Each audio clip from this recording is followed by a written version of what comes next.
Welcome to Literary Insights. This is the summary of the book Can't Hurt Me, Master Your Mind and Defy the Odds, David Goggins. If you like this content, please consider subscribing and liking this video. David Goggins grew up poor in an affluent neighborhood called Williamsville in Buffalo, New York. His family lived in a big, beautiful house and drove nice cars, giving the appearance of wealth. However, behind closed doors, Goggins's life was hell. Goggins's father, Trennies, was abusive and controlling. He made David and his brother, Trennies Jr., work long hours at night in poor, predominantly black neighborhoods. They got little sleep and had trouble functioning during the day. David struggled in first grade because he was always exhausted. He had trouble staying awake in class and hiding his bruises and injuries from his nighttime work. His teacher scolded him for falling asleep. David's family was one of the only black families in Williamsville. They endured racism and discrimination. His parents argued frequently, creating an unstable home environment. Goggins learned from an early age that appearances can be deceiving. Beneath the veneer of his family's wealthy lifestyle was a harsh reality of abuse, racism, and hardship that shaped his worldview and work ethic. His difficult childhood built his mental toughness but also left deep scars. The chapter contrasts Goggins' idyllic neighborhood and troubled home life. It shows how adversity and suffering define his character and destiny. The narrator and their brother worked as children at their father's roller skating rink, Skateland, in East Buffalo. Their father, Trennies, was controlling and abusive. He kept all the money from the business and did not pay his family for their work. Skateland was popular, especially on weekends, and attracted hundreds of customers and even celebrities like Rick James. After the rink closed at 10 p.m., the narrator, their brother, and their mother would have to do cleaning and prep work that often lasted until midnight. Their mother continued working in their father's bar upstairs. Their father was involved in criminal activity, like running prostitutes across the border. He gave loans to bankers in exchange for longer lines of credit. One night, the narrator's mother walked in on Trennies sleeping with a much younger woman, one of the prostitutes he employed. Although she knew about his infidelity and criminal behavior, she stayed because she was financially dependent on him. A security guard begged the narrator's mother to leave Trennies, likely knowing what abuse was to come. However, she stayed for her children. The key details are: Trennies, the father, was abusive and controlling towards his family and exploited them for labor. He was involved in criminal activity and prostitution. The narrator's mother knew about this, but stayed because she could not support herself and her children. Skateland was initially very successful and popular, attracting many customers and celebrities. However, this success only benefited Trennies. One night, the mother walked in on Trennies with a much younger prostitute. A security guard urged her to leave, but she stayed for her children. The narrator's mother was in an abusive relationship with his father, Trennies. Trennies refused to marry her and kept her dependent so she could not leave. One night, Trennies beat the narrator's mother badly after she threw a candlestick at him. The police did not help her. The narrator and his brother lived in constant fear of Trennies. The narrator started to hate him. The narrator's mother tried to give them average experiences like Cub Scouts, but Trennies sabotaged them. After losing money at the racetrack, Trennies beats the narrator brutally as punishment. The beatings were traumatic and left psychological scars. The narrator's mother became depressed and considered suicide. The narrator and his brother took out their pain on each other. The family lived in dread, violence, and trauma under Trennies' control. The narrator's father was an abusive alcoholic who frequently beat his wife and children. The narrator got a severe ear infection one day, but his father refused to take him to a doctor. His mother risked angering his father by taking the narrator to an ER. When they returned home, the father beat the mother badly in retaliation. The violence in the home was escalating.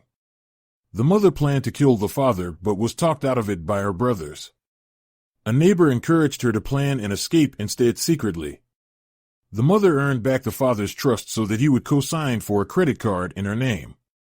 Once she got the card, she decided to leave him. She told her sons they could come with her or stay. The narrator immediately packed to go with her. In a final confrontation, the father told them they were worthless and would not survive without him. The mother left behind the lavish possessions he had given her. They made their escape, but the car soon started malfunctioning. The mother panicked, but the narrator encouraged her to continue. With the help of the neighbor Betty, they found a hotel for the night and a Volvo dealer to get the car fixed so they could continue their journey to freedom. The narrator, his brother, and his mother escape from an abusive situation in Buffalo, New York, and drive through the night to seek refuge with the narrator's grandparents in Brazil, Indiana. They stay with their grandparents for 6 months. The narrator enrolls in 2nd grade at a local Catholic school where his teacher, Sister Catherine, helps him catch up and learn to read at grade level. The family moves into their small apartment. They struggle financially, partly relying on welfare and donations from the narrator's father. One night they can pay essential bills with money from jars of collected change. In 3rd grade, the narrator struggles with a new teacher, Ms. D, who wants to send him to a special school for students with learning disabilities. His mother fights to keep him in regular classes. The school requires the narrator to see a speech therapist and child psychologist. The psychologist misdiagnoses the narrator with ADHD and prescribes Ritalin. The narrator realizes he does not belong in the therapy group with children who have more severe issues. He suffers from toxic stress due to the abuse he experienced. The narrator struggles in school with worsening anxiety, stuttering, hair loss, and skin discoloration. He feels out of place and like everything he does is wrong. The summary outlines the narrator's harrowing journey from an abusive home to finding safety and support. Though he continues facing challenges, especially in school, caring adults like his mother, grandparents, and Sister Catherine help ensure he has opportunities to heal and grow. There are a range of adverse side effects on young children exposed to toxic levels of stress and adversity. When stress hormones frequently spike in children, it can alter their brain development and psychological/physiological well-being. Specifically, it can put children in a constant fight or flight mode, damaging long-term. It is linked to learning disabilities, social anxiety, depression, health issues, substance abuse, and criminal behavior. The author himself suffered from toxic stress as a child from an abusive father, leading to poor school performance, behavioral issues, and coping through cheating. A turning point came when the author's mother met Wilmoth, a caring man who became a father figure. Wilmoth supported the author's interest in basketball and gave the family stability. However, Wilmoth was tragically killed in a murder, devastating the author's mother after finally finding some happiness. The author felt deep rage at the injustice. In summary, the passage highlights how exposure to adversity and trauma during childhood can have lifelong consequences and how even brief periods of stability and support can make a difference. The murder of Wilmoth, however, showed how fragile peace can be. Overall, the story illustrates the damaging cyclical impact that a lack of privilege and opportunity can have on generations. The narrator's mother's boyfriend, Wilmoth, was murdered. The narrator, aged 14, witnessed the crime scene. This traumatic experience caused the narrator and his mother severe emotional distress. They had planned to move to Indianapolis for a fresh start but were now in limbo, unsure of their next steps. The narrator returned to school but struggled as memories of witnessing a fatal bus accident the previous year resurfaced. He and his mother had insomnia and struggled to cope. They eventually decided to move to Indianapolis for a fresh start as planned. The narrator got into a prestigious private high school by cheating on the entrance exam. He made the first-year basketball team but struggled academically as he did not truly belong in those advanced classes. After 1 year, his mother could no longer afford the tuition and pulled him out. He started at a public high school with a primarily black student population. He initially tried to fit in by dressing in hip-hop fashion, but his mother soon moved them back to their hometown in Indiana. Here, the narrator felt isolated as one of the few black students. He tried to project confidence but felt insecure. His discomfort was exacerbated by being made to wear tight-fitting basketball shorts that did not match his preferred style. He was also accustomed to trash-talking on the court, which was not the norm at this school. Overall, he struggled with unresolved trauma and had not found a place where he felt he belonged. The author moved back to Brazil, Indiana as a teenager after living in Indianapolis for a few years. He had a hard time adjusting to the more overt racism he experienced in Brazil compared to his childhood there. He tried out for the high school basketball team, but his attitude and trash-talking embarrassed the coaches, who relegated him to the front court, a position he was unfamiliar with.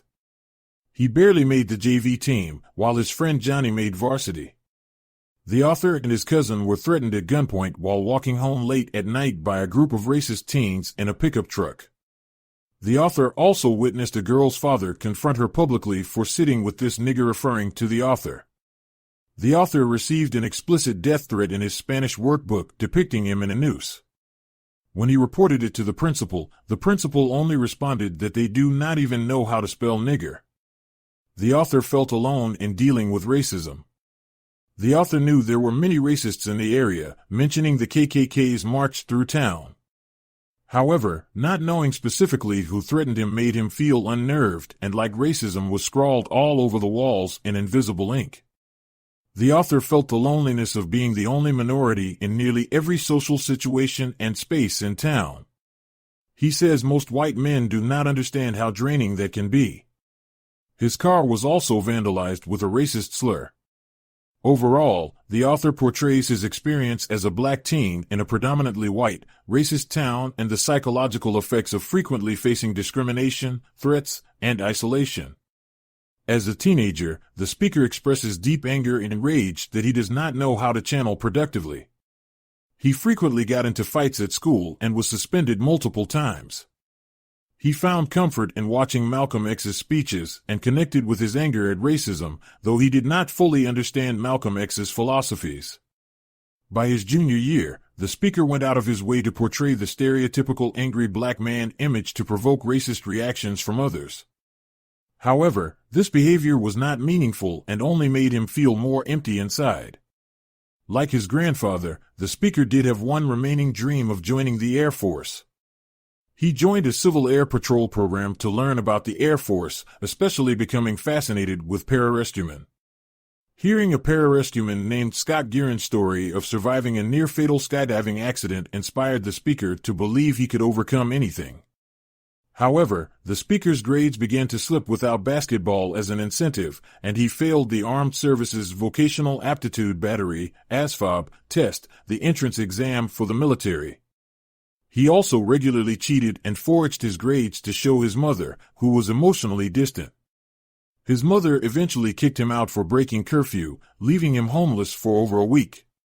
He returned home when his mother called to tell him about a letter saying he was failing most classes and in danger of not graduating. Seeing himself in the mirror, he realized he had become a low-budget thug with no purpose and no future. He lectured himself that he needed to change to have any hope of joining the Air Force. The narrator was frustrated with himself for not taking school seriously and lacking clear goals or direction in life. One day, after receiving a poor progress report from school, he held himself accountable. He devised a ritual of shaving his head while yelling at himself in the mirror about his poor choices and lack of effort. He set specific and actionable goals to improve himself, like making the bed, pulling up his pants, and shaving daily.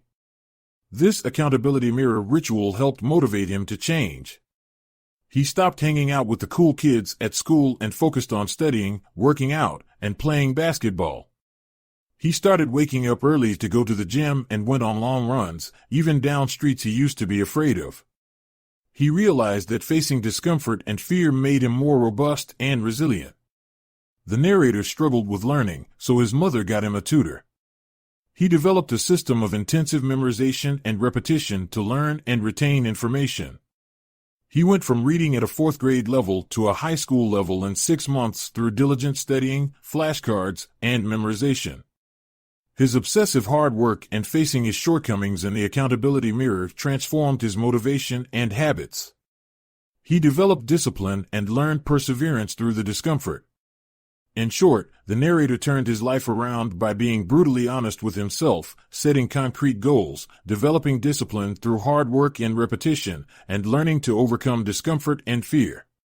The accountability mirror was a metaphor for facing hard truths and served as a mechanism for change.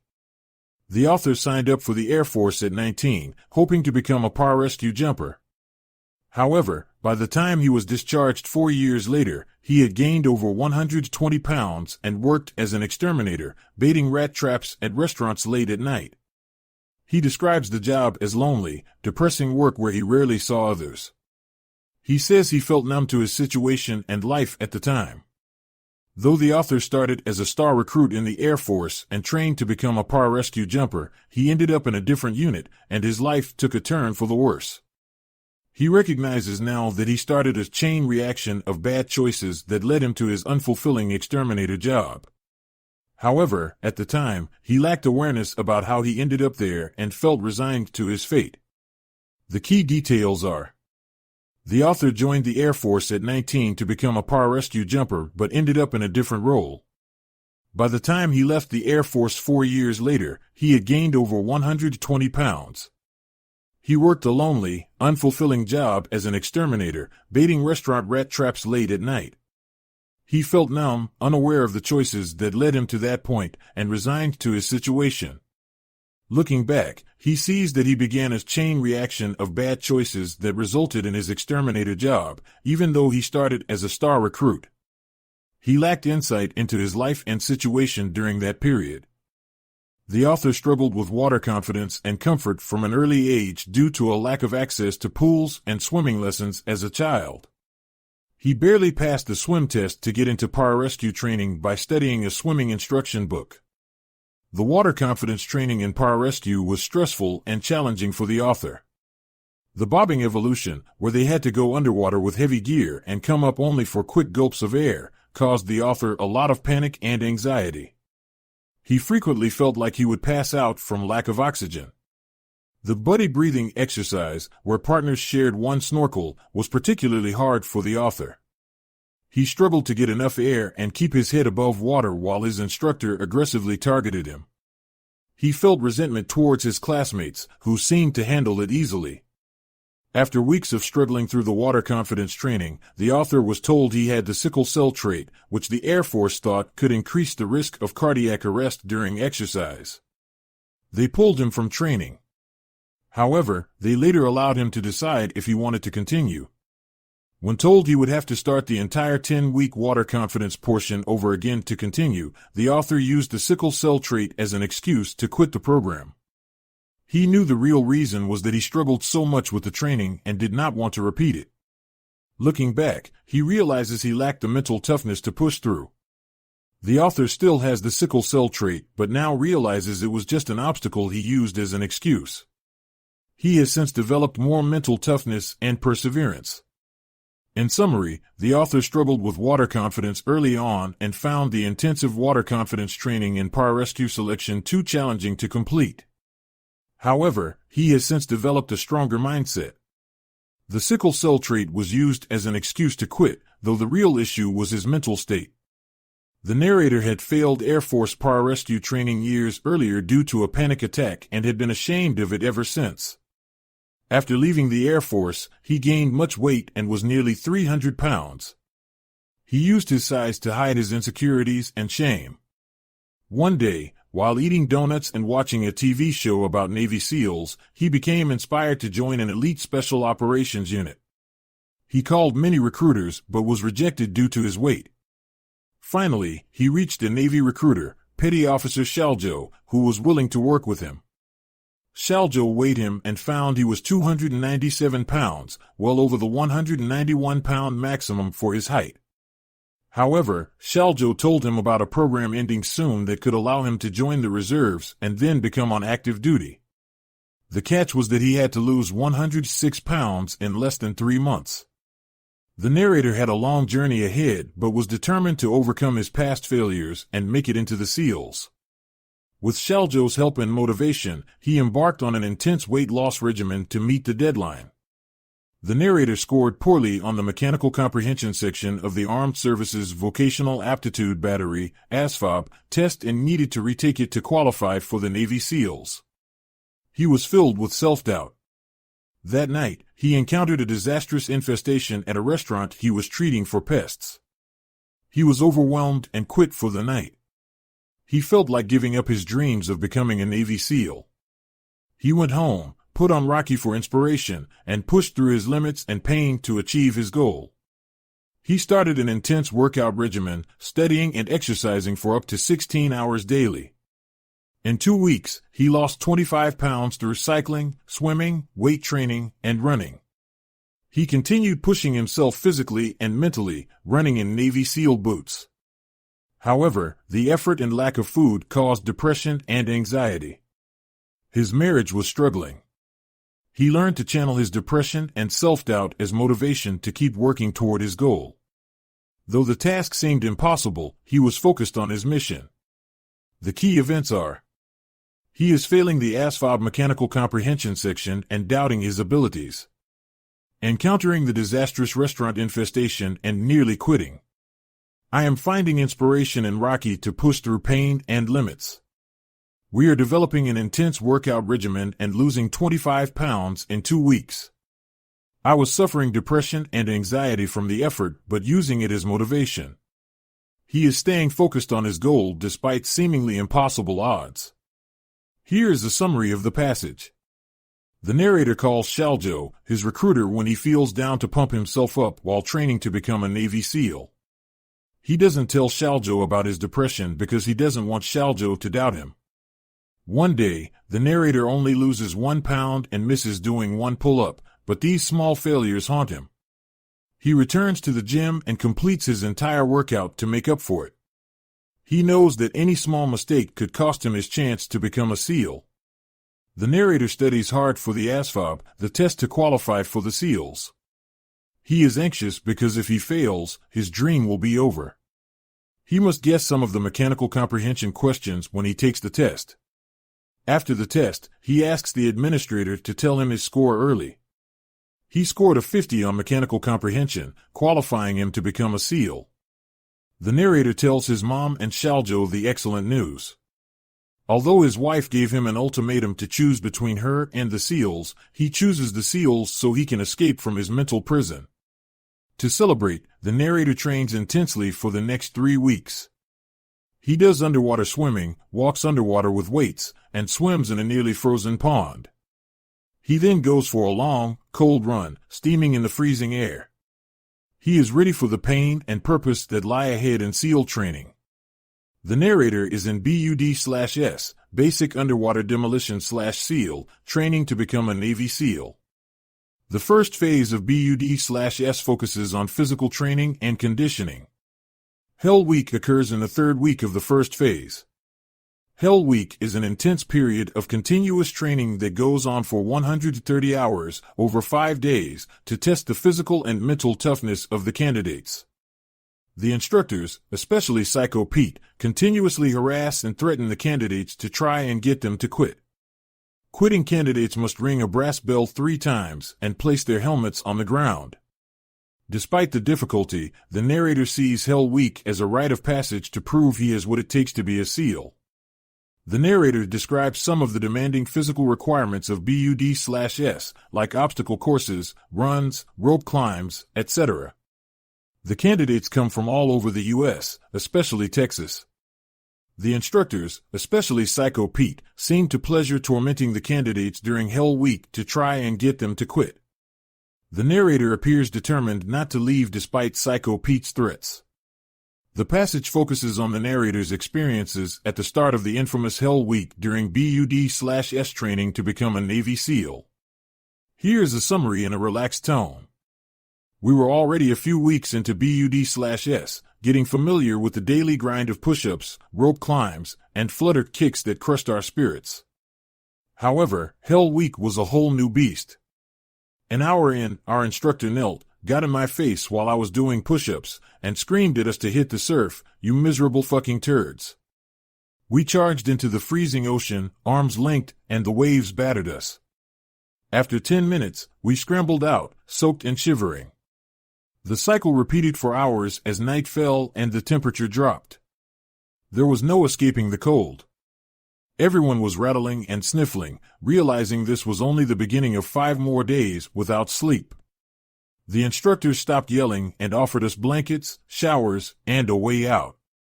Many could not answer why they were there and quit. This was my second time in Hell Week. Last time I got pneumonia but refused to quit for as long as I could. My lungs weren't fully healed, but I knew what to expect. My boat crew was misfits like me. There was Chris Kyle, the legendary sniper, the quiet Texas cowboy.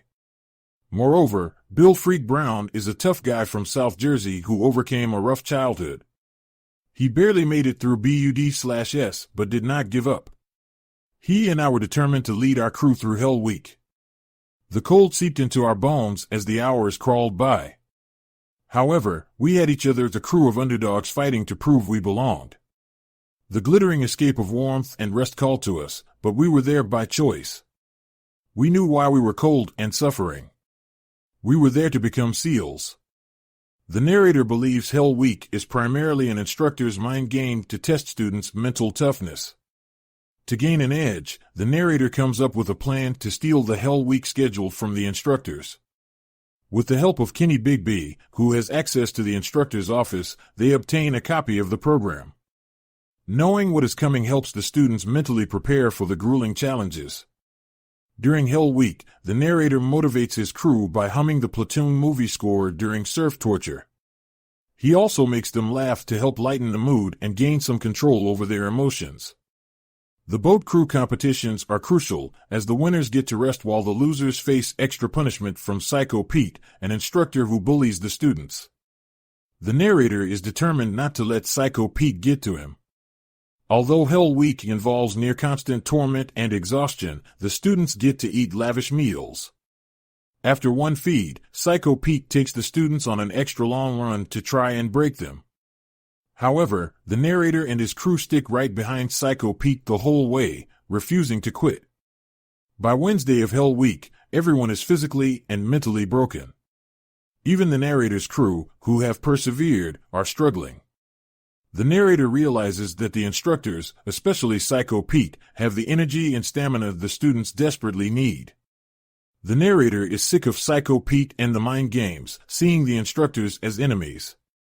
The author describes a tactic he calls taking souls to gain a psychological advantage over opponents or adversaries. The critical steps in taking souls are: know the terrain. Understand your operating environment and know when you can push boundaries and when you need to confirm. Know yourself and your opponent. Identify your weaknesses and insecurities as well as your opponent's. This allows you to anticipate their actions and stay ahead of them. Prepare ahead of time. Mentally rehearse and prepare for challenging situations before facing them. Have answers ready for questions like "Why am I here?" to help motivate yourself in difficult moments. Outlast your opponent. Remember that discomfort and pain are temporary. You will gain an advantage if you push through and outlast your opponent. Use techniques like laughing at misery or catching a second wind to keep going. Strike when your opponent is weak. Once you have outlasted your opponent, their will and motivation will fade. This is the opportunity to dominate them psychologically by excelling in the task. The author describes using this technique during Hell Week in Navy SEAL training. By anticipating the instructor's actions, motivating his boat crew, and outlasting the instructor's efforts to break them down, he can eventually gain a psychological victory over them. The taking souls concept is a way to summon hidden reserves of motivation and willpower to overcome adversity. The narrator had just completed Hell Week, the grueling first week of BUD/S training to become a Navy SEAL. Although he finished at the top of his class, his knee was severely injured. When he reported to medical, the doctor examined his knee and said it looked pretty bad. The swelling had not reduced much in the week since Hell Week ended. The narrator knew the injury was severe but struggled to accept it because repeating Hell Week would be too difficult. The narrator was putting on an act, pretending he was ready to continue training even though he was in immense pain. He could not show any discomfort or weakness. Mentally, he wasn't prepared to be rolled back to a previous class, which would mean repeating the punishing Hell Week. The narrator had pushed through Hell Week to prove his toughness, but now faced the possibility of being forced to repeat it due to his injury. His mind battled between accepting the damage and finding the strength to continue. The narrator has pneumonia and a knee injury but is determined to push through BUD/S training. He has to do an underwater knot tying exercise where students have to tie knots at the bottom of the pool in a single breath. They have to get approval from their instructor before surfacing. The narrator is assigned to Psycho Pete, an instructor who dislikes him. Psycho Pete challenges the narrator to do the last 3 knots in a single breath to make things more complicated for him. The narrator accepts the challenge even though he is struggling. He feels lightheaded from a lack of oxygen as he works on the knots. He starts questioning why he is putting himself through this. When Psycho Pete gives him a smug smile, the narrator has a realization. He realizes that all the hardships and abuse in his life, including what he is experiencing now, have prepared him for this moment. They have hardened his mindset and made him mentally tough. He realizes he has a choice in how he views his experiences. He can see himself as a victim or his life as training that has made him strong. He chooses the latter view, overcoming his victim mentality. The narrator sees that life's hardships can make you fearful and resentful or give you a tough, resilient mindset, depending on your perspective. He has built up that resilient mindset through all his challenges. The author overcame his fear of the water during a knot-tying evolution. This gave him confidence and the mental edge to endure the instructor's punishment. After Hell Week, the class became less fearful of the instructor's threats and arbitrary deadlines. They knew the instructors could not truly break them. The instructors severely punished the class for not meeting a deadline to get dressed. The punishment included intense calisthenics that aggravated the author's knee injury, but he found strength by remembering to overcome his fear of the pool. The author realized he could tap into the sympathetic nervous system and find energy by accepting the pain and not giving up. This can work for overcoming obstacles at work or school as well. It is challenging to control your thoughts, but you can manage doubt and push through by remembering past difficulties you have overcome. Physical training helps strengthen your mind and ability to do this. Although the author could callous his mind, he could not overcome his physical injury. His fractured kneecap forced him to leave BUD/S as a reservist. Seeing the students who quit during Hell Week reminded the author that failure is part of life, and you must continue moving forward. After being injured twice, the narrator is uncertain about going through BUD/S training again. He is afraid of the pain and uncertainty. However, he knows that quitting will haunt him forever. He takes a train to Chicago to think things over. At first, he considers quitting and pursuing a different career, like firefighting.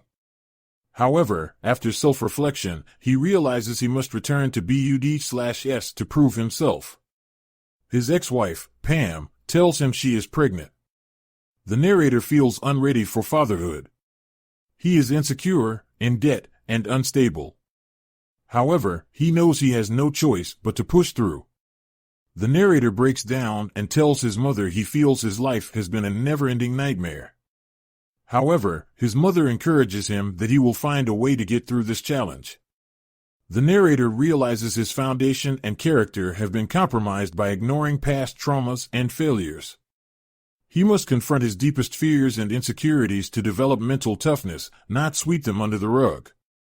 He understands now that he has been his own worst enemy. In summary, the narrator goes through a process of self-reflection and understands that overcoming one's deepest fears and accepting one's past is critical to building strength of character and mental toughness. This realization helps motivate him to go back to BUD/S training. The author faced his traumatic childhood and accepted his father's negative influence on him.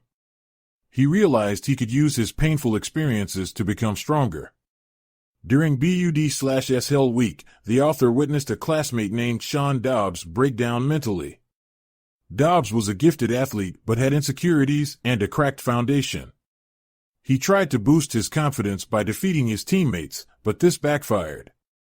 His mind broke down in ways he had never experienced before. When things got complicated, he lost control of his mindset and quit. The author describes Hell Week as miserable, but says he loved it and fed off the suffering. Although his knees hurt, he would die to make it through. Tragedy struck when John Scopp, a strong swimmer, drowned during the caterpillar swim evolution. The author felt guilty for not preventing Scopp's death. He realized you cannot control everything, and the only thing that mattered was finding a way to survive BUD/S. The summary touches on the significant events, including facing demons, witnessing a classmate break down, loving the suffering of Hell Week, a tragic drowning, and the need to focus on surviving despite a lack of control. The key takeaways are accepting your past, learning from suffering, the dangers of ego and insecurity, and persevering even when you cannot control outcomes. The narrator and his BUD/S class had just completed Hell Week, a grueling week of nearly continuous physical activity and sleep deprivation. One of the instructors, Mr. Scopp, died during the training due to complications from pneumonia. The head instructor, SBG, informed the class bluntly and without empathy. The narrator felt mixed emotions, sadness at Mr. Scopp's death, but relief at surviving Hell Week. He recognized that their line of work requires a certain level of callousness. The narrator was injured, with broken shins and swollen joints, but knew he had to continue the training. He lived off base with his pregnant wife and stepdaughter in a rundown apartment. Failure meant not being able to provide for his family. To prepare for the intense physical demands of the next phase of training, the narrator wrapped his broken shins tightly in duct tape and layers of socks. The first 30 minutes of running were excruciating, but he reminded himself of his motivation and determination. The pain lessened over time, though it continued to flare up. The instructors tested the narrator's endurance by having him do a drown-proofing exercise with his hands and feet bound. Though swimming was difficult for him, he had practiced and was able to complete the required 4 laps. In summary, the narrator showed extreme mental toughness, determination, and callousness in the face of intense pain, injury, and difficult circumstances. He completed arduous physical challenges by force of will and focused on his motivation and goals. The author was participating in a 24-hour ultramarathon race in San Diego. The race was going well for him initially. The weather was pleasant, he had a steady pace and rhythm, though his legs felt heavy. After 9 miles and about an hour into the race, he was in 5th place.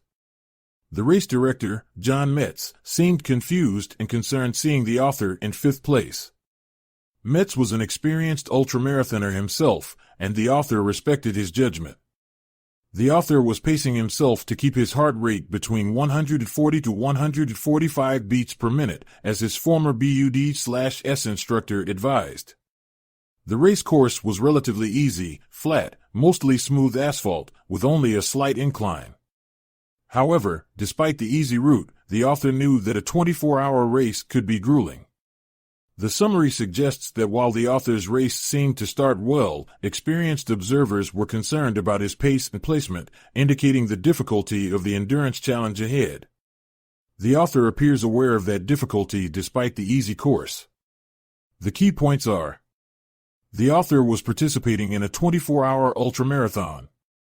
Despite a good start, experienced observers were concerned about his pace. The easy course terrain made the endurance challenge easier. The author was pacing himself based on heart rate advice from his BUD/S instructor. The author recognized and respected the challenge of a 24-hour race. The author attempted his first 100-mile ultramarathon without proper training. He went into the race confident that he could walk 15-minute miles if needed. However, when the race started, he sprinted to the front of the pack. After 15 miles, he kept up with the leaders, including a Japanese runner named Ms. Inagaki. His friend SBG came to cheer him on but laughed at how out of place the author looked among the skinny ultramarathoners.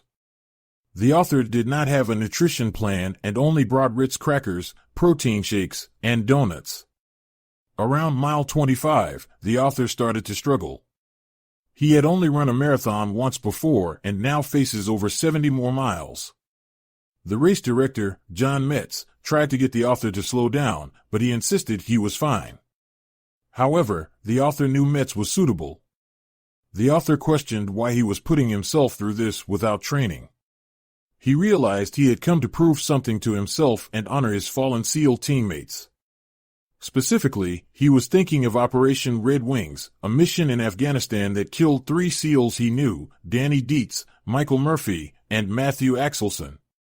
The author met Marcus Luttrell, the only survivor of Operation Red Wings, early in his SEAL training. The mission was meant to gather intelligence on the Taliban to help with an upcoming offensive. Marcus Luttrell and David Goggins became friends after going through BUD/S together. Though very different in background, they bonded over their shared experience. Years later, Goggins and Marcus's twin brother Morgan reconnected while training to become freefall parachutists in Yuma, Arizona. They did dozens of high-altitude jumps together over 4 weeks. Just as they finished the course, Goggins learned that Marcus and his team had gone missing during Operation Red Wings in Afghanistan. Though presumed dead, Morgan insisted his brother was still alive. Morgan immediately went to find out more details.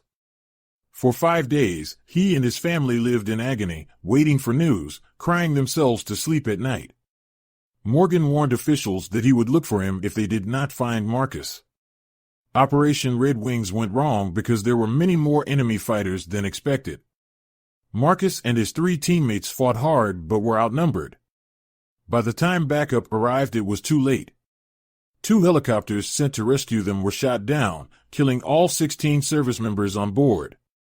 Morgan had insisted all along that Marcus was alive. Tragically, he was right. Marcus was the only survivor. He owed his life to a Pashtun villager who found and protected him until he could be rescued. The summary highlights the essential details about how Goggins and the Luttrell twins bonded, the tragic events of Operation Red Wings, and Morgan's steadfast belief that his brother Marcus would survive, despite the odds. A few weeks before Operation Red Wings, the author stumbled upon the Badwater 135, an ultramarathon race through Death Valley, and considered running it someday. After Operation Red Wings killed 19 Special Operations warriors, the author ran Badwater 135 to raise money for their families. The author called the race director, Chris Coastman, and asked to be allowed into the race, but Coastman refused to waive the requirement of finishing a 100-mile race first. At Coastman's sarcastic suggestion, the author ran the San Diego one-day 24-hour race on 3 days notice to qualify for Badwater 135. During the San Diego one-day race, the author suffered immensely, with pain washing over him in waves. His body began to break down, and he started hallucinating and flashing back to BUD/S training. The author realized he was attempting something extremely foolish by running 100 miles without training. He was suffering in a way reserved only for those who think the laws of physics do not apply to them. The author attempted a 100-mile ultramarathon without proper training and endured immense suffering. Around mile 70, he collapsed from dehydration, low blood pressure, and other issues. He sat for 20 minutes recovering before continuing, now walking languidly. By mile 81, it became clear he would not finish the race within the 24-hour time limit. At this point, the author realized he was pushing himself not just for the charity he aimed to support, but because of his desire to test his limits. He recalled his experiences in BUD/S Hell Week, where he learned to endure immense suffering. He started yelling at himself, drawing on his past victories and accomplishments to motivate himself. He visualized these past wins as cookies in a cookie jar, tapping into the emotions and adrenaline he felt then. This allowed him to speed up and continue moving forward, overcoming the pain. The key insights are: our most challenging goals often come when we are comfortably tucked away because the difficulty is harder to grasp. However, we must prepare answers for the hard questions that inevitably arise during the struggle. Going through immense hardship can provide life-changing wisdom and self-knowledge. The author gained this from surviving BUD/S Hell Week. We can draw on past victories and accomplishments to motivate ourselves when facing immense suffering. The author did this by visualizing his past wins as cookies in a cookie jar, allowing him to tap into the emotions and adrenaline of those moments. Pushing through immense hardship often comes down to one's desire and willingness to suffer, not external motivations. The author realized he was continuing for his reasons, not just for the charity he wanted to support. That covers the key highlights and insights from the summary. Let me know if you want me to elaborate on any summary part. The author describes an accomplishment of running 101 miles without any prior training. During the run, his feet became blistered and his toenails started peeling off. However, he persevered by drawing on past accomplishments and victories stored in his cookie jar to motivate himself. No matter how small, these past wins fueled him to push through the pain and finish the 101 miles. After finishing, the author's body was in terrible shape. He collapsed and even lost control of his bowels. His girlfriend wanted to take him to the ER, but he refused. Wanting to savor the feeling of completing such an impossible feat, he realized that the human body and mind are capable of much more than we think. By preparing and training, even more extraordinary accomplishments are possible. The author challenges the reader to inventory their own cookie jar, a list of past accomplishments and obstacles overcome. Then set ambitious new goals and use these past wins to motivate yourself through pain, boredom, and self-doubt.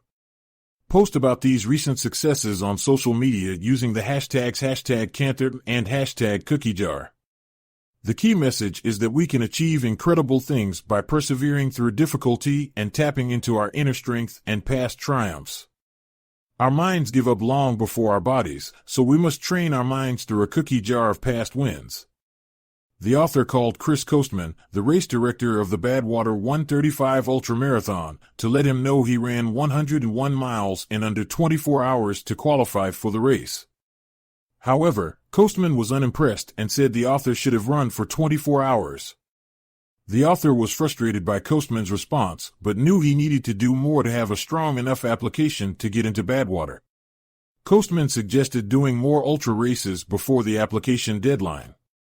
The author found an ultra called the Hurt 100, a problematic 100-mile trail race in Hawaii with over 24,500 feet of elevation gain.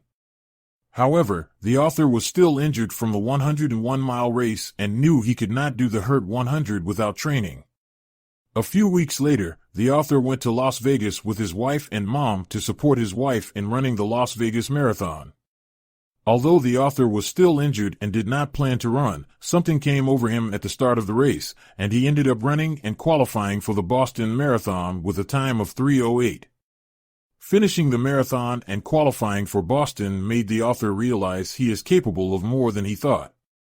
He recognized that people often settle for less than their best in many areas of life. The key highlights are: the author needed to prove himself to Chris Coastman to get into Badwater. The author was injured but spontaneously ran and qualified for the Boston Marathon. This experience made the author realize that people frequently settle for less than they can achieve. The author attempted the Hurt 100, a 100-mile trail race in Hawaii with 20-mile loops and challenging terrain, as part of training for the Badwater Ultramarathon. Though the author had done high-mileage road running in preparation, he had never run on trails. He needed to prepare for the difficulty of the course, needing more key supplies like salt pills, and his camelback broke early on. However, he was determined to push through from aid station to aid station. The terrain was highly technical, with roots, rocks, and mud, requiring intense focus with every step. The author's ankle tendon pain disappeared as his feet swelled, providing some relief. However, his legs were battered by the terrain. By the second 20-mile loop, only 40 of the nearly 100 starters remained. The author became known as an unprepared rookie, facing negative comments from other racers. The mental and physical toll was intense, requiring perseverance to complete each arduous loop. The author had to roll with whatever gets you from mile to mile, adapting to the challenges of the course and his lack of preparation. With 60 miles remaining, the prospect of finishing seemed grim. However, the author was determined to push through this very public fuck-up and overcome the immense challenges of the race. The author describes running an ultramarathon in Hawaii called the Hurt 100. It was a grueling 100-mile race through rugged terrain in hot, humid weather. The author meets another runner named Luis Escobar, who helps encourage him. The author notes that ultramarathons involve competition and camaraderie between runners. The difficult nighttime conditions, including pitch darkness, slick trails, and wild animal sounds, make the race even more challenging. The author comes across another runner, Akos Kanya, who seems delighted and wanders in circles but refuses help. When the author finishes 2 laps of the course, he feels completely drained and in agony. However, he knows he has to push through to finish the final laps and qualify for the Badwater Ultramarathon. The author discusses the 40% rule, the idea that when we feel we have given 100% of our effort, we only provide about 40%. We have 60% more to offer but must push past our mental limits and tolerance for discomfort. Over time, we can become better at enduring pain and difficulty by callousing our mind. The author applies the 40% rule to life, arguing that we often give up too quickly in difficult situations before tapping our full potential. We must recognize the mental limits and stories we tell ourselves that cause us to stop at 40% and keep pushing to access the extra 60%. At the end of the summary, the author acknowledges that applying the 40% rule and pushing past pain is easier said than done. However, remembering your initial pain is just your mental limit. Talking can help you find an extra 5% and stay in the fight. The author was starting to learn this lesson during the Hurt 100. The author did not confidently start the 4th lap of the Hurt 100 race. Halfway through the first climb, he became dizzy and had to sit down. 2 runners passed him. He told them he was fine but wanted to quit. He walked to the top of the hill, saw another spot in the distance, and decided to make it that far before stopping. Once there, he realized the downhill looked easier and was able to strategize. He walked and ran, gaining hope and energy. He saw Karl Meltzer, an accomplished ultra-runner, quickly running a problematic section. This inspired the author, showing him higher levels of human athletic ability. While not everyone can achieve the same feats, we all have more potential than we realize. We must change our minds and push past our limits. The author finished the Hurt 100 in 33 hours, 9th place out of 23 finishers. He was exhausted but immediately started planning for Badwater. He researched meticulously, studying the course, climate, temperature, terrain, and accounts from previous runners. He drove the system, visualizing and planning where his crew would set up cooling stations.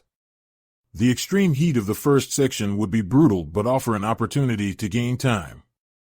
The climb to Town Pass and descent would require conditioning his legs. The climb up Darwin Pass would be hellish in the dark. The final climb up Whitney Portal Road would be a final push to the finish at a high altitude. The author studied his notes and maps, visualizing each section, though still recovering from Hawaii. Preparation was vital to unleashing his potential at Badwater. Physical training was crucial for preparing for the Badwater 135 Ultramarathon. The author was injured for months and could not run, sapping his confidence. He faced negativity from others about his goal. To overcome this, the author engaged in intense cross-training, biking, using an elliptical with heavy clothes, and rowing. This built up his endurance and allowed his injuries to heal. The author also did heat training in Death Valley, wearing a sauna suit for 10-mile runs. This prepared him for the extreme heat of the race. The author realized he needed to prepare mentally as well. He knew there would be a point in the race where he would want to quit due to the pain and difficulty. So he worked to stifle the quitting mind by using his cookie jar, remembering his strengths and past accomplishments. The author started the race and initially paced with Akos Kanya, another rookie.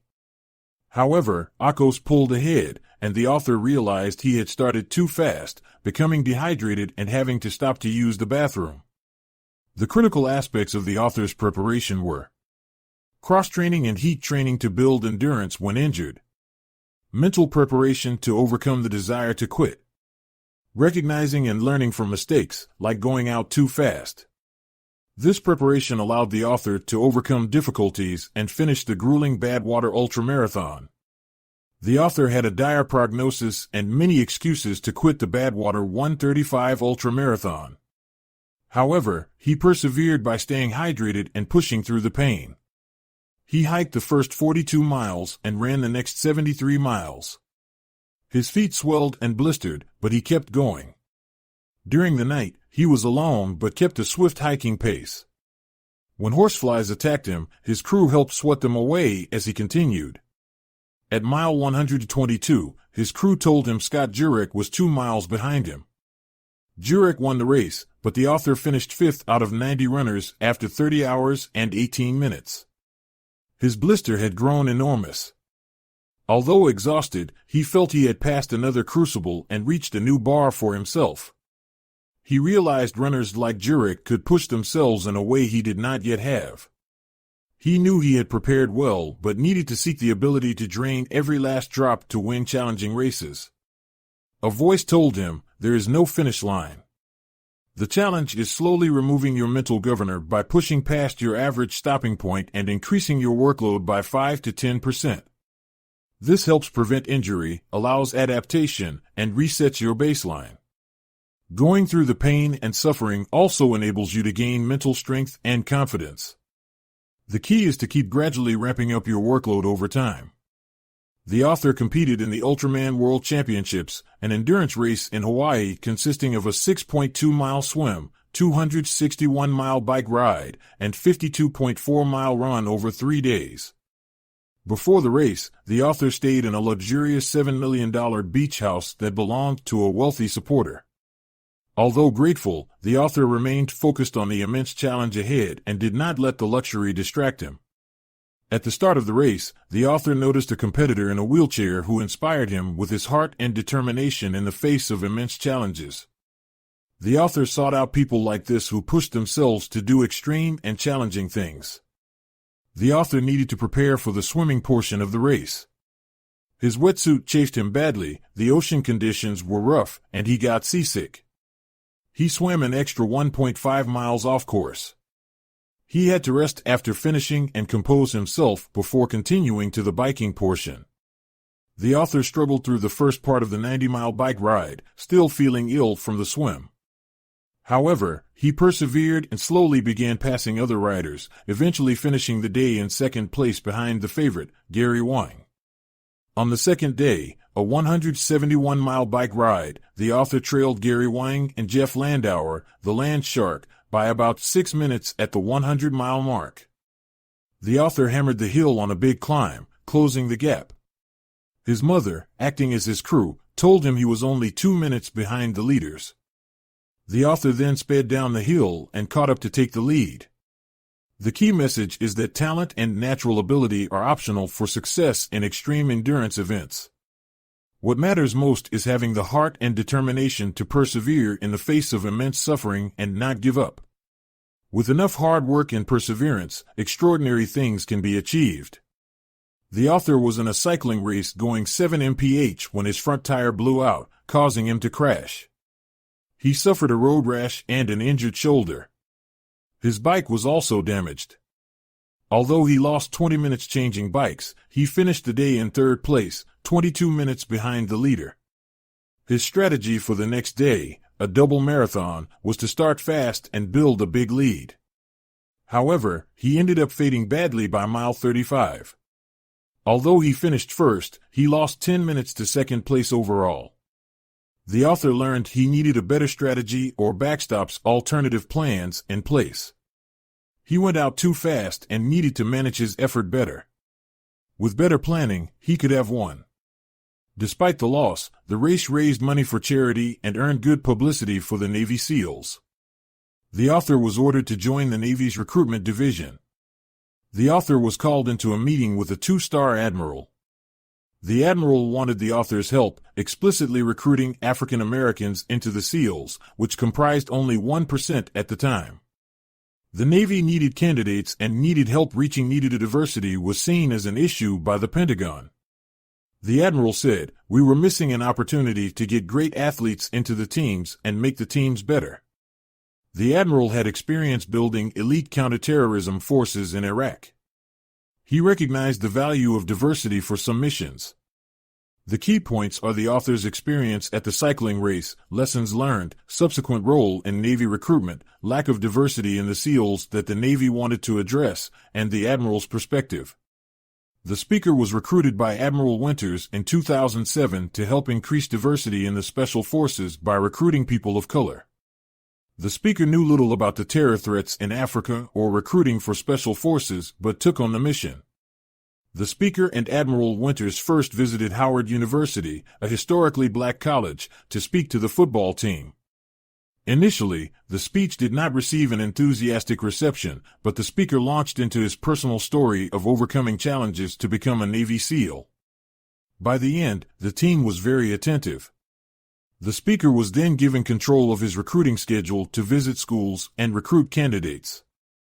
He visited 45 schools a month, mostly historically black colleges and universities and inner-city schools.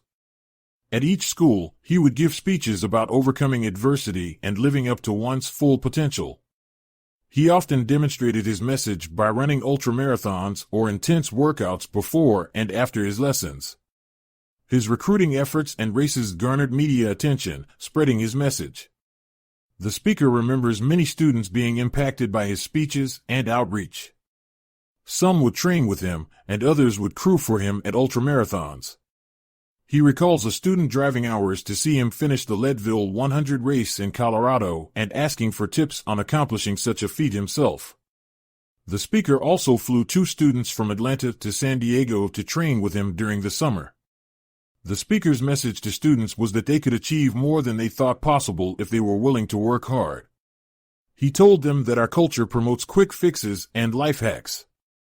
However, real success comes from passion, obsession, talent, hard work, and a willingness to push past one's perceived limits. In summary, through recruiting speeches, media engagement, and demonstrations of his message by competing in ultramarathons, the speaker was able to inspire and impact many young students of color and encourage them to pursue the Special Forces or otherwise push themselves outside their comfort zones. His hard work and perseverance in the face of obstacles exemplify what is possible through dedication and self-mastery. The author believes hard work and effort are the most critical factors in achieving goals and success. He says that a 40-hour work week represents only 40% effort and that we have 168 hours to earn more by minimizing wasted time and prioritizing essential tasks. The author gives the example of his friend Mike, a financial advisor, who wakes up at 4 a.m. to exercise before work, bike to work, run during his lunch break, and exercise after work while maintaining his job and family responsibilities. The author says we should evaluate how we spend our time and eliminate meaningless activities and conversations to focus on priorities. The author discusses maximizing your time by creating a strict schedule that allocates time for responsibilities, rest, and priorities like exercise or learning a new skill. He recommends using tools like phone alarms and calendars to keep yourself on schedule and taking 1 day a week to rest fully. The goal is to maintain a championship pace and continual self-improvement. The author gives an example of competing in the Ironman World Championships in 2008 with fellow Navy SEAL Keith Davids. Despite challenges during the race, they crossed the finish line together in a show of sportsmanship. The author says that even when you do everything right, chaos and problems can arise unexpectedly. The summary reinforces the author's message that hard work, dedicated effort, strict scheduling, and eliminating distractions and wasted time are the keys to success and achieving your goals. Maintaining this discipline and championship pace leads to continual self-improvement and progress. The author was born with an atrial septal defect, ASD, a hole in the wall between the right and left atria of the heart. This allowed oxygenated and deoxygenated blood to mix, reducing oxygen supply to the body. The author did not know about this condition for most of his life. Despite this, he could accomplish remarkable feats of endurance, though he often felt unwell and had trouble recovering from illness and overexertion. In his 30s, the author began experiencing heart palpitations, fatigue, and shortness of breath. Tests revealed the ASD, which put him at high risk of stroke, cardiac arrest, and other complications. The author underwent surgery to patch the hole in his heart. However, the surgery did not go as planned. The anesthesia was incomplete, and his heart went into atrial fibrillation during recovery, indicating the problem had not been fixed. Despite this condition, the author's remarkable achievements showed the power of mental toughness and determination. Though dealt a poor genetic hand, he could push through and accomplish more than what should have been possible in his condition. The key takeaways are: the author was born with a severe congenital heart defect that went undiagnosed for most of his life. Despite this condition, the author achieved remarkable feats of endurance through extreme mental toughness and determination. Surgery intended to fix the problem ultimately did not work, showing the author's accomplishments were predominantly due to his mindset, not his physical condition. The author describes going into cardiac arrest and having a second heart surgery 14 months after the first. Before the surgery, he wonders if he has accomplished enough in his military career if he doesn't survive the surgery. The scene shifts to a memory from 2002 when the author was a 27-year-old Navy SEAL. He describes being in the jungle in Malaysia on a training exercise. He carried an M60 machine gun, weighing over 20 pounds, and ammunition. The SEALs trained intensely to prepare for combat in Afghanistan after September 11th. The author says operators were constantly evaluated after becoming a SEAL. If they were unsafe, they could be kicked out, even if they were experienced. His first platoon commander and other leaders pushed them hard in training. A former teammate, Dana DeCoster, says that intense training meant that SEALs relied on that training in combat rather than trying to become Rambo. The author says he enjoyed the physical and mental challenges of being a SEAL more than the weaponry.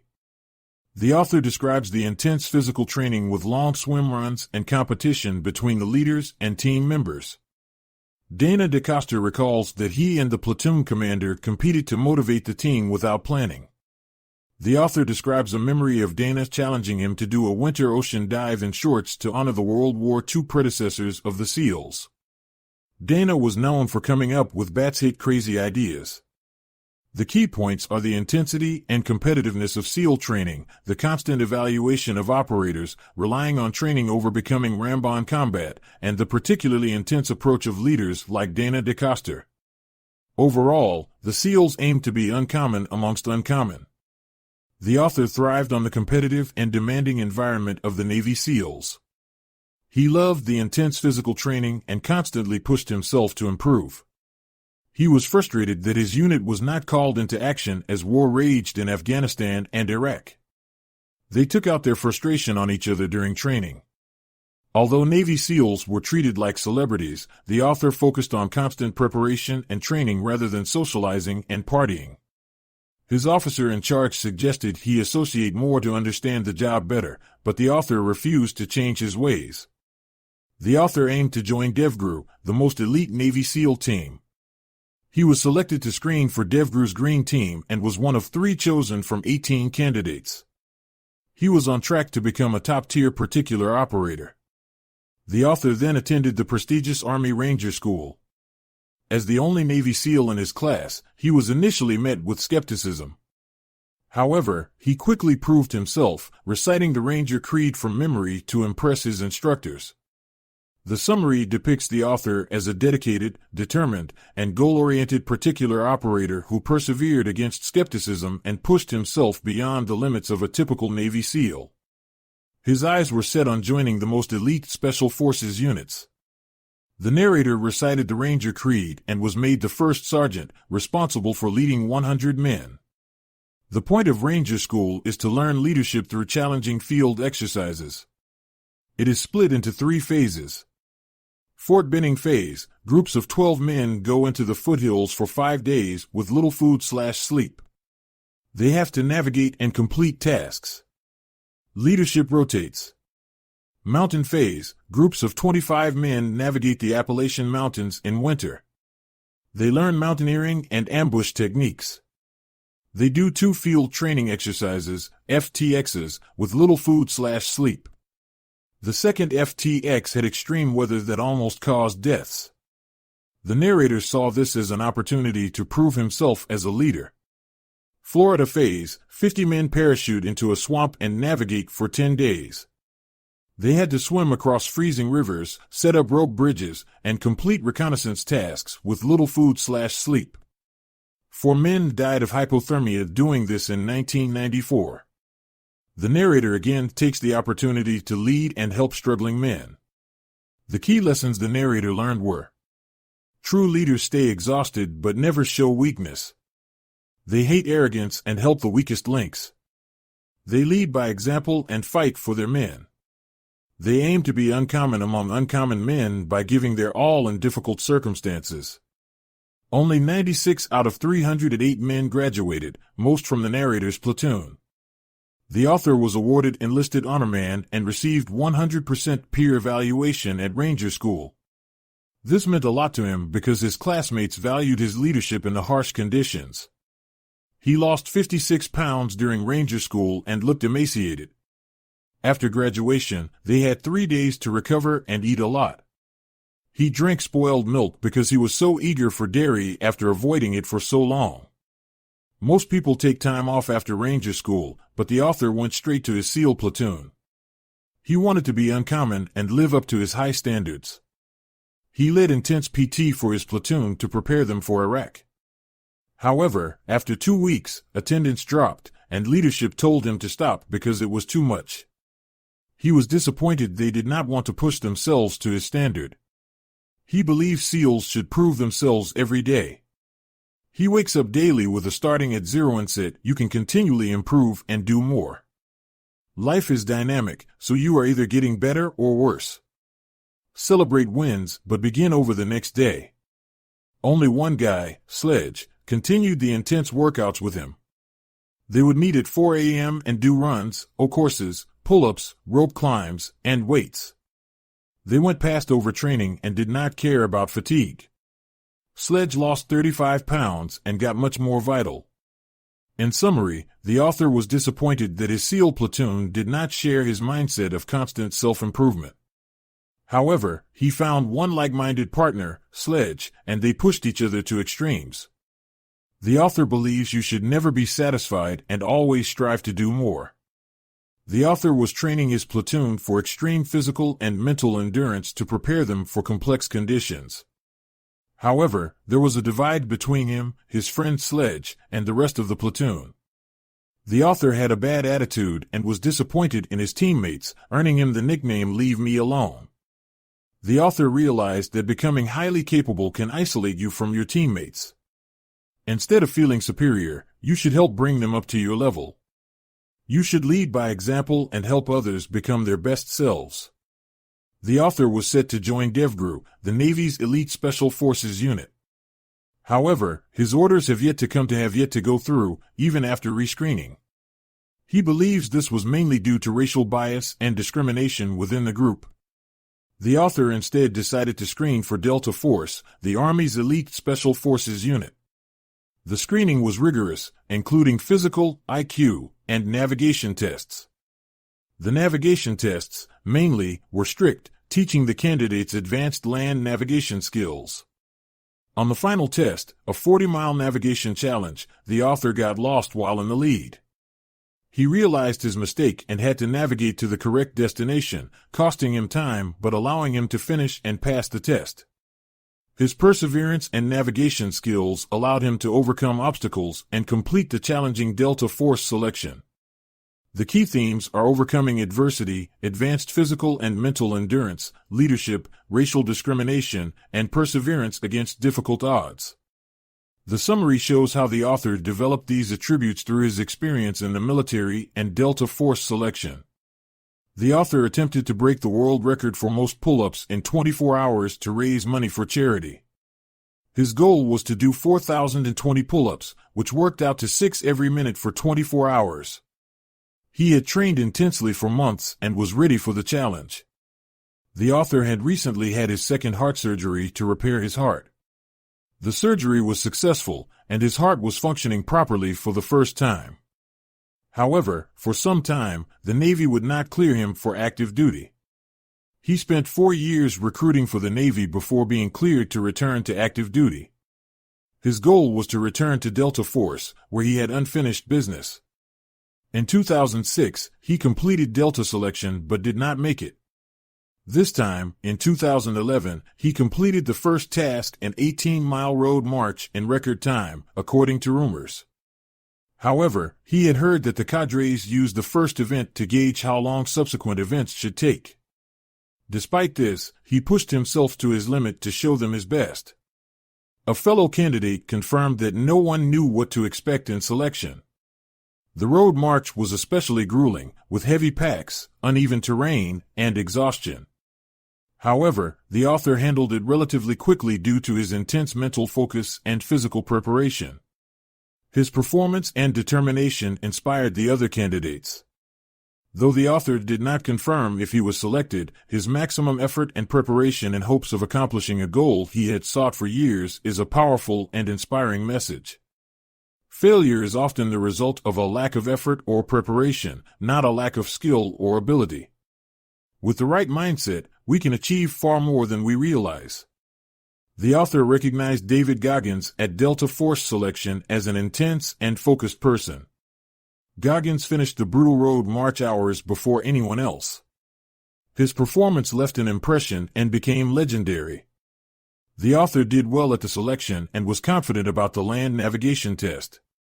However, he made a mistake following power lines and went off course. He had to break the rules to make it to the final checkpoint on time. Even though he made it, the cadre sent him home for not following orders. The author understood and accepted their decision. The author returned to the SEALs and served in a SEAL delivery vehicle unit for 2 years. However, he started experiencing dizziness and neck pain during long runs.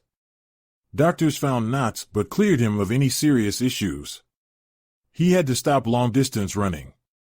To stay active, the author started doing pull-ups. He discovered a 24-hour pull-up record of 4,020 and decided to attempt to raise money for charity and change perceptions of him as an ultra-runner. He went on the Today Show to help promote the record attempt.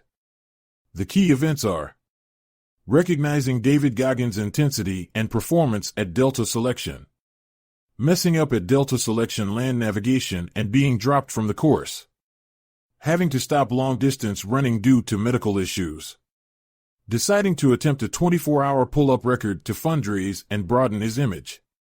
The summary touches on the passage's key events, details, and takeaways with an objective and concise tone. The author routinely did 400 pull-ups a week, taking 70 minutes, and up to 1,500 on Saturdays and 750 on Sundays. This intense training strengthened his upper body and increased his endurance. He attempted to break the world record for most pull-ups in 24 hours on the Today Show to raise money for military families. At the last minute, the Navy tried to prevent him from appearing due to the recent release of a book revealing classified details of the Bin Laden raid. However, he was cleared to proceed. During the attempt, he found that the bar provided for the record attempt needed to be fixed and stable, making the pull-ups much more complex than he was used to.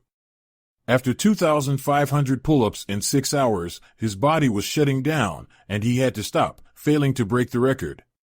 He analyzed what went wrong the next day to learn from his failure. He concluded he should not have attempted on live TV. He needed to prepare for the poor equipment adequately, took too long of a break, took more precautions to prevent cramps, and underestimated how much his heavier body weight would be a disadvantage. While the unstable bar was a factor, he acknowledged he made many mistakes, and the probability of failure was high due to many unknown factors and lack of focus. After resting for 2 weeks, he could see the clear difference with his regular training equipment. Though failing in front of millions of viewers, he viewed it as a learning opportunity and a stepping stone to future success.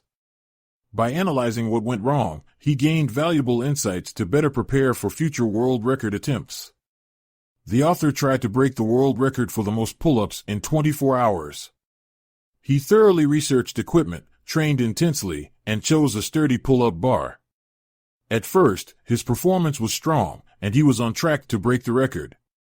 After 4 hours and 1,300 pull-ups, his hands started blistering badly, causing excruciating pain. A doctor diagnosed him with rhabdomyolysis, a dangerous condition where muscle tissues break down. She urged him to stop. He refused to quit and continued using local anesthetics to numb the pain for several hours. Eventually, the pain became unbearable, and he had to stop after 3,200 pull-ups, falling short of the record. His determination and perseverance were admirable, but his health and safety were at serious risk. The attempt showed the immense physical toll such extreme feats can take on the human body. The author attempted to break the world record for the most pull-ups in 24 hours. On his first 2 attempts, his hands were torn up from holding onto the bar, causing him to fail. Emotionally, he was devastated after the second failure because so many people came to support him. However, his mother encouraged him to try again. The author learned from his failures by doing an after-action review where he analyzed what went well and what did not. He found many positives from his second attempt, like the gym environment and his handling of failure. However, he realized his belief in himself was shaky and needed to overcome self-doubt. The author was inspired by Roger Bannister, who broke the 4-minute mile record after being told it was impossible. The author decided to view the record as already his to relieve pressure. Tactically, the author realized he needed to start slower, take shorter breaks, and protect his hands better. He got custom foam pads to put on the bar. The author learned from his failures, built his belief and confidence, and adjusted his tactics. He was determined to try for the record again. The key lessons are: view failure as an opportunity to learn and grow. Do an after-action review to determine what worked and what did not. Building your belief and confidence by deciding your goal is inevitable, even if you do not know when you will achieve it. Make tactical adjustments based on your failures and experiences. Try new methods to get a different result. Persist in the face of failure and doubt. Do not let doubters or past failures stop you from trying again. You were preparing for your third Badwater 135 Ultramarathon in 2014, one of the most grueling races in the world. Just before the race, you gained 11 pounds, putting you over your usual weight for the race. You knew this would hamper your performance because you needed to be in top shape for a race as demanding as Badwater.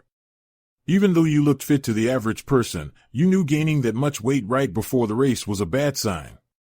You thought you had returned to top form after 2 subpar years of running, so the weight gain was a surprise. Despite this setback, you started the race hoping the weight gain was a fluke and you could power through. However, the first 22 miles of the new course were almost entirely uphill. The heat and climbs took their toll, and you struggled in the race, especially compared to previous Badwater attempts. You finished but knew you were capable of more. The weight gain and challenging course had been too much to overcome. You were disappointed in yourself for allowing your physical fitness to slip so close to the race. You realized you needed to rededicate yourself to intense training to avoid a repeat in the future. The experience taught you to appreciate the importance of preparation and training, especially for the most demanding endurance events. You knew you could conquer Badwater again with the right mindset and training. The summary covers the critical details around your weight gain before the 2014 Badwater 135, your struggles in the race, your disappointment in your performance, and your realization that you needed to intensify your training to prepare appropriately for complex endurance challenges like Badwater in the future. The experience reinforced the importance of dedication and hard work to overcome immense obstacles. The Frozen Otter is a 100-kilometer glacial trail race in Wisconsin. The course is laid out in Figure 8, with the start/finish in the center. Runners have to carry emergency supplies as the weather can turn dangerous. The author ran the race shortly after his second heart surgery. He led the race despite wearing improper footwear and crampons that broke early on. However, his feet were freezing, and he suspected frostbite. He pushed on and won the race in 16 hours, breaking the course record. The author used skills learned from observing elite ultra-runner Karl Meltzer to improve his form and technique. He was able to run lightly and balance well on the icy terrain. The author trained hard for Badwater 2014 but struggled during his taper, feeling unwell. His test showed nothing was wrong, but he felt overtrained. During Badwater, the author struggled early on and fell behind. His heart rate was high, and his muscles spasmed. He walked for miles before getting checked medically, but nothing seemed wrong. He tried to continue but quit after 50 miles, fearing for his safety. 2 days later, the author went for a jog but had to stop after a mile as his heart rate spiked again. Something still seemed very off. Despite what the doctors said, the author returned from Las Vegas knowing he was sick. His symptoms worsened, including blurred vision, dizziness, and weakness. The author's medical history included issues with his thyroid, which is common in Navy SEALs. The doctors initially thought it might be related to that, or possibly Addison's disease, an autoimmune disorder, but the prescribed treatments did not help. After extensive testing, the doctors could not determine the cause of his declining health. The author's condition deteriorated, so he could barely leave bed. As he lay there, he reflected on his life's journey of overcoming immense obstacles and challenges through extreme discipline and determination. He realized that after pushing himself for so long, his body had finally broken down. The author felt deep gratitude, clarity, and peace when facing death. He let go of the judgment and resentment he had held onto for so long. He appreciated those who had inflicted pain in his past, recognizing they had helped shape him. His mind quieted after fighting for so long. The author compares this realization to enlightenment achieved through intense spiritual practices around the world involving great suffering and discipline. He found a secret doorway, his mind unlocked by his pain. At first, the mind panics, but by persisting through immense struggle, one can reach a state of profound connection and awareness. In summary, the author's mysterious and debilitating illness led him to a hard-won realization and inner peace after a lifetime of suffering and fighting to prove himself. Facing death, he was able to let go of judgment and find deep meaning in the journey. The author had suffered extreme muscle tightness and pain for 2 years. After an enlightening experience, he realized the root cause of his suffering might be a lack of flexibility and range of motion. He recalled advice from a specialist named Joe Hippensteel, who said the author's muscle tightness was so severe it would take hundreds of hours of stretching to fix. The author embarked on an intense stretching regimen, starting with simple stretches like sitting with legs crossed, quad stretches, and calf stretches. The stretching was extremely painful due to inflammation and tightness, but it got easier over time. The author tried for up to 12 hours daily, every day, 4 months. After months of diligent stretching, the author's condition began to improve. The bump at the base of his skull shrank, his muscle knots decreased, his energy increased, and he got off most medications. Though not yet fully recovered, the intense stretching had helped. The author retired from the military in 2015. His friends went on to success as well. Sean Dobbs became an officer in the Navy. Bill Brown became a lawyer.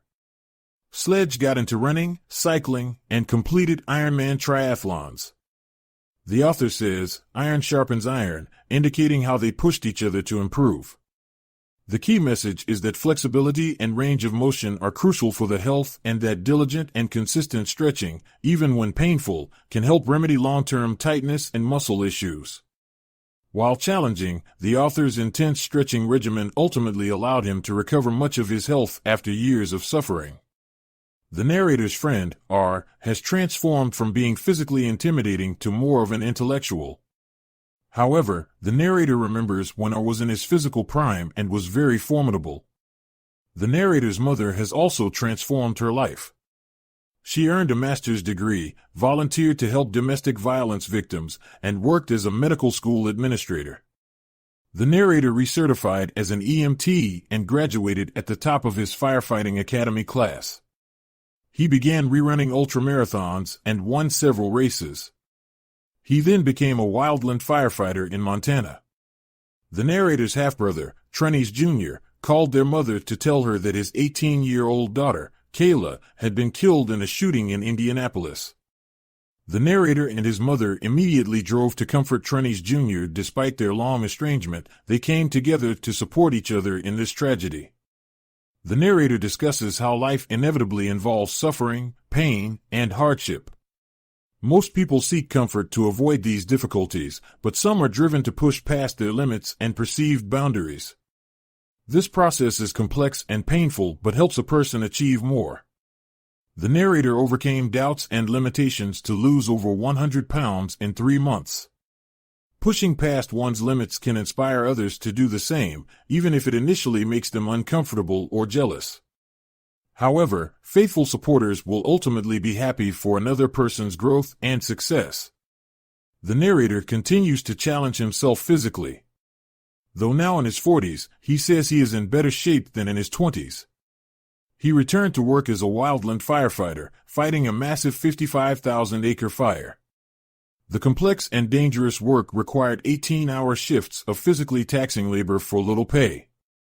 However, the narrator finds meaning and purpose in continually testing and overcoming his perceived limits. The author, David Goggins, worked fighting wildfires at the age of 43. The conditions were extreme, working long hours in scorching weather. However, he could keep up with crew members much younger than him. Goggins has had a long career as an ultramarathon runner and continues to compete and set high goals. Although he is getting older, he can still run faster and more robust than when he was younger. He attributes this to having a more flexible and functional body and experience. Goggins still feels passionate about challenging himself, although he has to make more of a conscious effort to channel that drive and motivation. His experiences facing obstacles and adversity in the past continue to motivate him. He wants to achieve more failures and accomplishments in the coming years. The author thanks many vital people, including his co-writer Adam Skolnick, for helping him write the book. He also thanks his mother and brother for their support through difficult times. He appreciates many of his fellow SEALs and others willing to be interviewed for the book. Goggins is a retired Navy SEAL who completed the most challenging military training, including Army Ranger School and Air Force Tactical Air Controller training. He has set Guinness World Records for pull-ups and ultramarathons. He continues to compete in ultramarathons and other endurance events. David Goggins is a retired Navy SEAL and former Air Force Tactical Air Controller. He has competed in over 60 ultramarathons, triathlons, and ultra-triathlons, holding records and frequently finishing in the top 5. He holds the Guinness World Record for the most pull-ups in 24 hours, with 4,030 pull-ups. He is a sought-after public speaker who shares his story with Fortune 500 companies, sports teams, and students. The book covers his difficult upbringing, the obstacles he overcame, his rigorous training, his mindset of perseverance, and his message of empowerment through adversity.